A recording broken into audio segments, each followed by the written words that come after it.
Hello viewers, welcome to Improving English with I. Today I am going to discuss the difference between present perfect and simple past. আজকে আমি আপনাদের সঙ্গে যে জিনিসটা নিয়ে আলোচনা করতে চলেছি সেটা হলো প্রেজেন্ট পারফেক্ট টেন্স আর সিম্পল পাস্টের পার্থক্য। এই টেন্সের যে পার্থক্য সেই জিনিসটা নিয়ে আলোচনা করতে চলেছি। এখানে কি বলছে, নিউ আর রিসেন্ট অ্যাকশন বা ইভেন্টের ক্ষেত্রে আমরা নিউ আর রিসেন্ট অ্যাকশন বা ইভেন্টের ক্ষেত্রে আমরা প্রেজেন্ট পারফেক্ট টেন্স ব্যবহার করব, আর সিম্পল মানে পাস্ট কোথায় ব্যবহার করব, রিমোট অ্যাকশন আর ইভেন্ট। যদি কোনো ঘটনা অনেক আগে ঘটে থাকে সেই ক্ষেত্রে আমরা সিম্পল পাস্ট ব্যবহার করব, আর যদি কোনো ঘটনা রিসেন্টলি ঘটে থাকে তাহলে সেক্ষেত্রে আমরা প্রেজেন্ট পারফেক্ট টেন্স ব্যবহার করব। Suman has passed HS this year.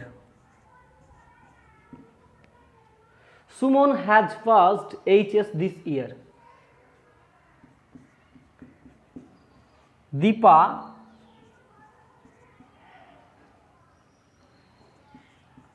passed HS in 2000.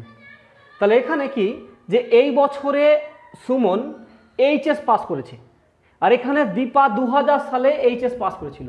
তাহলে এই যে এই ঘটনাটা হলো রিসেন্ট একটা ঘটনা, যে যার জন্য আমরা এখানে সিম্পল এই প্রেজেন্ট পারফেক্ট ব্যবহার করছি, আর এটা অনেক রিমোট অনেক আগেকার একটা ঘটনা, যার জন্য আমরা এখানে কি করছি যে সিম্পল পাস্ট ব্যবহার করছি। তাহলে এটাই পার্থক্যযোগ্য, একই জিনিস, কিন্তু ব্যাপারটা হলো এখানে দিস ইয়ার এটা রিসেন্টলি ঘটেছে আর এটা অনেক আগে ঘটেছে, যে কারণে আমরা টেন্সেরও পার্থক্য দেখতে পাচ্ছি। আর একটা যদি উদাহরণ দিই, I have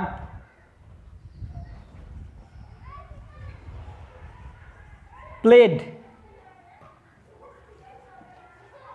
this morning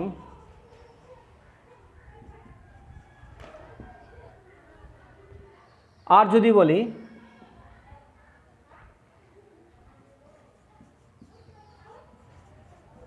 Maradona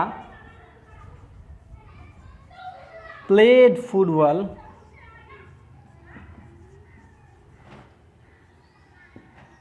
in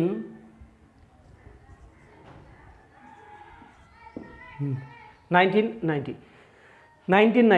তাহলে এখানে কি হচ্ছে যে আমি এই সকালেই মানে খেলেছি, আর এখানে মারাদোনা 1990 সালে খেলেছিল। তাহলে এই যে একটা পার্থক্য, যেটা হলো রিসেন্ট কোনো ঘটনা যদি সবেমাত্র কমপ্লিট হয়ে থাকে তাহলে সেক্ষেত্রে আমরা প্রেজেন্ট পারফেক্ট ব্যবহার করব, আর যদি কোনো ঘটনা অনেক আগেই ঘটে থাকে সেক্ষেত্রে আমরা সিম্পল পাস্ট ব্যবহার করব। এবার 2 নম্বরের যে ব্যবহার সেটা মোস্ট ইম্পর্টেন্ট, এই জায়গাটা আপনাদেরকে একটু ভালো রকমভাবে লক্ষ্য রাখতে হবে।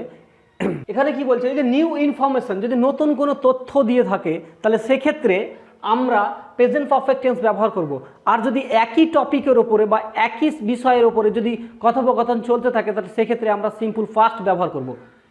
এখানে আমি ধরে নিলাম যে এ একটা ব্যক্তি আর বি আর একটা ব্যক্তি, এ দুজনের মধ্যে একটা কথোপকথন হচ্ছে। তো এ কি বলছে, এ বলছে I have watched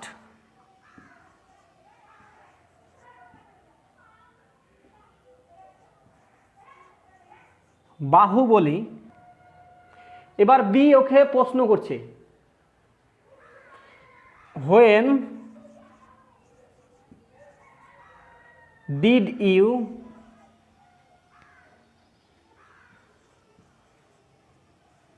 watch it. তাহলে এখানে কি এ প্রথমে হঠাৎ করে বলেছে, মানে নতুন একটা ইনফরমেশন দিচ্ছে কি যে আই হ্যাভ ওয়াচড বাহুবলী, আমি বাহুবলী সিনেমাটি দেখলাম, এই দেখা শেষ হয়েছে আর কি, ঠিক আছে। বি তখন বলছে when did you watch it, তুমি কখন দেখেছিলে এটা। এবার ব্যাপারটা হলো যেহেতু সেম টপিক, এই বাহুবলী সিনেমাটাকে নিয়ে কথোপকথনটা চলছে, তো সেই ক্ষেত্রে এখানে কিন্তু পাস্ট টেন্স ব্যবহার করা হলো। এখানে সেম টপিকের ক্ষেত্রে এখানে সিম্পল পাস্ট ব্যবহার করলে এবার আবার এখানে যখন এবার ধরো আবার নিউ ইনফরমেশন দিচ্ছে তখন এবার কি হবে সেটা দেখব। এবার এখানে এ তখন অ্যান্সার দিচ্ছে যে আই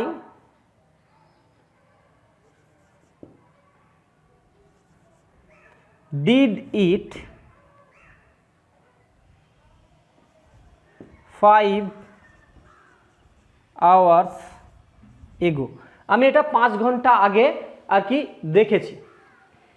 এখানে ডিড কেন হলো বা এখানে কেন পাস্ট টেন্স হলো, কারণ হলো সেই একই বিষয়ের ওপরে কথা হচ্ছে। বাহুবলী সিনেমা দেখার ওপরেই ওই বাহুবলী সিনেমাটা দেখার মানে বিষয়ের ওপরেই কিন্তু কথোপকথন হচ্ছে, যার জন্য এখানে ডিড বা পাস্ট টেন্স হলো। এখানে আমি ডিড ব্যবহার না করে আমি বলতে পারতাম যে আই ওয়াচড ইট বা I watched Baahubali 5 years ago, যে বাহুবলী মুভিটা আমি 5 ঘন্টা আগে দেখেছি। যেহেতু সেম টপিকের উপরে কথোপকথন হচ্ছে, যার জন্য এখানে আবার পাস্ট টেন্স ব্যবহার হলো। এবার এখানে তখন কি বলছে, এবার এই আবার একটা নতুন ইনফরমেশন দিচ্ছে যে হ্যাভ ইউ ডিলিটেড ইট, যে তুমি কি এটা ডিলিট করে দিয়েছো, মানে সিনেমাটা দেখা হয়ে গেছে তখন বলছে তুমি কি এটা ডিলিট করে দিয়েছো, নতুন একটা ইনফরমেশন দিচ্ছে, যার জন্য এখানে কিন্তু কি হলো পাস্ট, এখানে কিন্তু নিউ ইনফরমেশন, যার জন্য এটা কিন্তু পারফেক্ট টেন্স হয়ে গেল। ঠিক আছে, তাহলে আমি এখানে যে জিনিসটা দেখাতে চাইলাম সেটা হলো যদি একই টপিকের উপরে কথোপকথন হয়ে থাকে তাহলে সেক্ষেত্রে সবসময় যে টেন্সটা ব্যবহার করবো সেটা সিম্পল পাস্ট। আর যদি নতুন নতুন টপিক আসে, নতুন যদি বিষয় বা নতুন ইনফরমেশন যদি দেওয়ার থাকে, তাহলে সেক্ষেত্রে কিন্তু আমরা যেটা ব্যবহার করবো সেটা হলো পাস্ট পারফেক্ট মানে প্রেজেন্ট পারফেক্ট টেন্স। আশা করি আপনারা বিষয়টি বুঝতে পেরেছেন। এবার কিছু অ্যাডভার্ব আছে, যে অ্যাডভার্বগুলো দেখে আমরা টেন্সটাকে নির্ণয় করতে পারি। বা এই যে today, just, yet, this morning বা this week, this month, this year, this century, এইগুলো ক্ষেত্রে আমরা কিন্তু সবসময় প্রেজেন্ট পারফেক্ট টেন্স ব্যবহার করব যদি এই অ্যাডভার্বগুলো আমরা ব্যবহার করে থাকি। আর যদি এই অ্যাডভার্বগুলো লাস্ট, এগো, ইন 2000 বা ইন 2010 যদি ইনের পরে কোনো রকম সাল টাল ব্যবহার করি, তাহলে কিন্তু আমরা সেখানে সিম্পল পাস্ট ব্যবহার করব। তো এই জিনিসটা একটা উদাহরণের সাহায্যে আজকে আমরা দেখব। He has just finished reading, সে এইমাত্র পড়া শেষ করেছে, সে এইমাত্র পড়া শেষ করেছে। তারপরে নেক্সট উদাহরণ, দে হ্যাভ